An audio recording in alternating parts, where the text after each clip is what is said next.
Hello दोस्तों, मैं हूं सुदीपन रॉय और मेडिसिनसैट.com के एक नया फ्रेश वीडियो में आप सबका स्वागत है। इस वीडियो को स्टार्ट करने से पहले आप लोगों को जान लेना चाहिए कि इस वीडियो में हम लोग जिस मेडिसिन के बारे में बात करेंगे वो सिर्फ एजुकेशनल पर्पस के लिए बनाया गया है। कोई भी मेडिसिन या फिर हेल्थ केयर प्रोडक्ट को इस्तेमाल करने से पहले आप लोगों को अपने डॉक्टर के साथ कंसल्ट करना बहुत ज्यादा जरूरी है। आज हम लोग बात करेंगे एक बहुत ही ज्यादा इंपॉर्टेंट मेडिसिन के बारे में जिसका नाम है प्रेमीपेक्स 0.5 टैबलेट। इस टैबलेट को इंडिया मार्केट में मैन्युफैक्चर करता है सन फार्मास्यूटिकल इंडस्ट्रीज लिमिटेड। इस वीडियो को स्टार्ट करने से पहले आप लोगों से रिक्वेस्ट है कि इस वीडियो को पूरा एंड तक देखिएगा ताकि कोई भी इंपॉर्टेंट इंफॉर्मेशन आपसे मिस ना हो जाए। तो चलिए अब हम लोग जान लेते हैं इस मेडिसिन की कॉम्पोजिशन के बारे में। तो इस मेडिसिन में रहता है प्रेमीपेक्सोल 0.5 mg। तो चलिए अब हम लोग जान लेते हैं इस मेडिसिन की यूजेस के बारे में, मतलब इस मेडिसिन को कौन से बीमारी को ट्रीटमेंट करने के लिए इस्तेमाल किया जाता है उसके बारे में। इस मेडिसिन को नॉर्मली पार्किंसंस डिजीज के लक्षण को ट्रीटमेंट करने के लिए इस्तेमाल किया जाता है। पार्किंसंस डिजीज एक नर्व की बीमारी है जिसके कारण चलने में और हिलने में बहुत ही ज्यादा प्रॉब्लम दिखाई देता है। उसके साथ साथ शरीर के कुछ हिस्सों का हिलना, मांसपेशियों में जकड़ना, बहुत ही ज्यादा धीरे चलना जैसे लक्षण दिखाई दे सकता है। क्योंकि इस बीमारी से प्रेरित व्यक्ति को अपने मांसपेशियों में नियंत्रण और शरीर को संतुलन करने का क्षमता दिन ब दिन कम होता जाता है। इस मेडिसिन को इस्तेमाल करने से ये मेडिसिन में स्थित प्रेमीपेक्सोल डोपामिन नाम का एक न्यूरोट्रांसमीटर को एक्टिवेट मतलब कि सक्रिय कर देता है और डोपामिन स्केलेटल मसल को ठीक तरह से काम करने में मदद करता है। उसके साथ साथ इस मेडिसिन को रेस्टलेस लेग सिंड्रोम नाम का एक बीमारी को ट्रीटमेंट करने के लिए भी इस्तेमाल किया जाता है। रेस्टलेस लेग सिंड्रोम एक नर्व की विकार है जिसके कारण पैरों को हिलाने की बेकाबू इच्छा पैदा होता है और आमतौर पर रात को सोने के टाइम या फिर बैठने के टाइम ये प्रॉब्लम बहुत ही ज्यादा होता है। लेकिन इस मेडिसिन को इस्तेमाल करने से ये प्रॉब्लम भी दिन ब दिन घटता जाता है।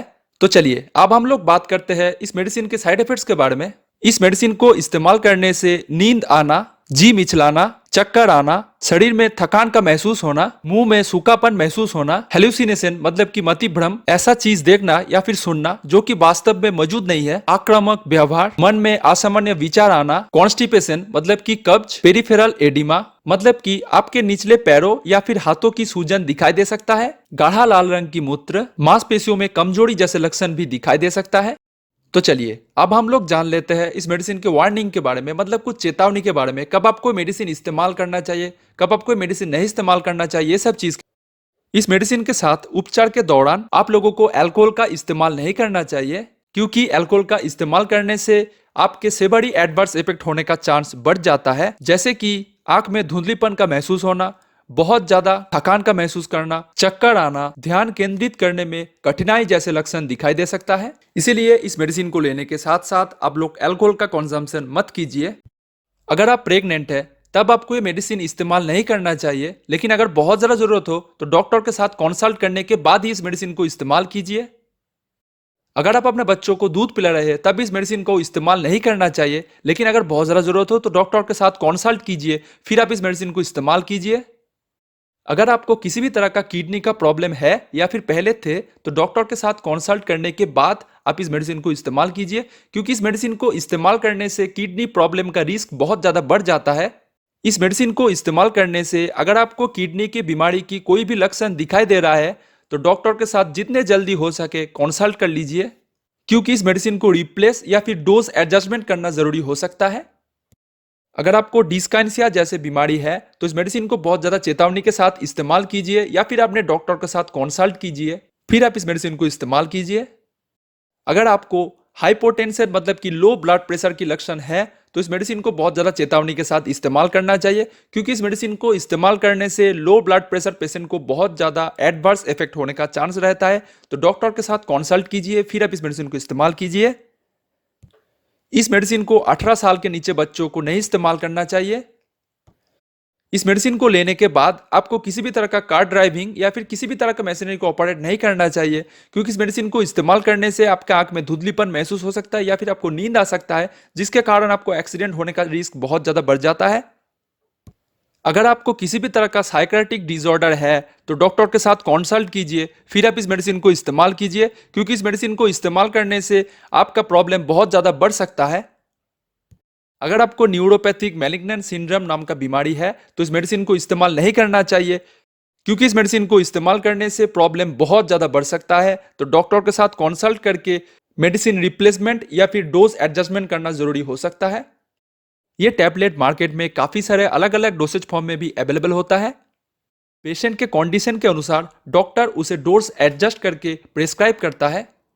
तो चलिए अब हम लोग जान लेते हैं इस मेडिसिन की ड्रग इंटरेक्शन के बारे में, मतलब कि इस मेडिसिन को इस्तेमाल करने के साथ साथ आप लोगों को कौन कौन सा ड्रग को इस्तेमाल करने से ड्रग इंटरेक्शन होने का रिस्क बढ़ जाता है उसके बारे में। प्रोपाक्सीफेन, सोडियम ऑक्सीवेट, एमेट्रिप्टिलिन, कार्बामाजिपिन जैसे ड्रग के साथ इस मेडिसिन को इस्तेमाल करने से ड्रग इंटरेक्शन का रिस्क बढ़ जाता है।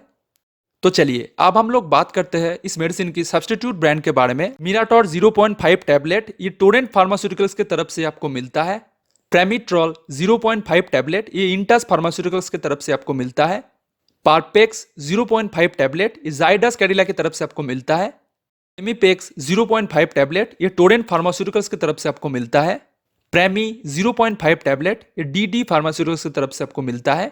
इस मेडिसिन के बारे में और भी ज्यादा जानकारी लेने के लिए आप लोगों को नीचे डिस्क्रिप्शन बॉक्स में मेडिसिन शेयर नाम का एक लिंक मिल जाएगा, वहां पे जाके क्लिक करके इस मेडिसिन के बारे में और भी ज्यादा डिटेल में आप लोग जान सकते हैं।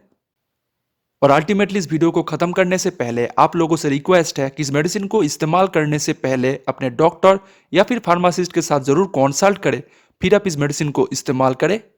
अगर आपको ये वीडियो अच्छा लगा है तो इस वीडियो को लाइक कर सकते हैं। अगर आपके मन में कोई भी क्वेश्चन हो तो वो हमें कमेंट सेक्शन में पूछ सकते हैं। उसके साथ साथ इस वीडियो को शेयर करें उन लोगों के साथ जिसको इस मेडिसिन के बारे में जानकारी लेना जरूरी है। साथ साथ इस चैनल को सब्सक्राइब कर लीजिए ऐसे इंपॉर्टेंट हेल्थ और मेडिसिन रिलेटेड वीडियोस के लिए। Thank you very much for watching. Bye.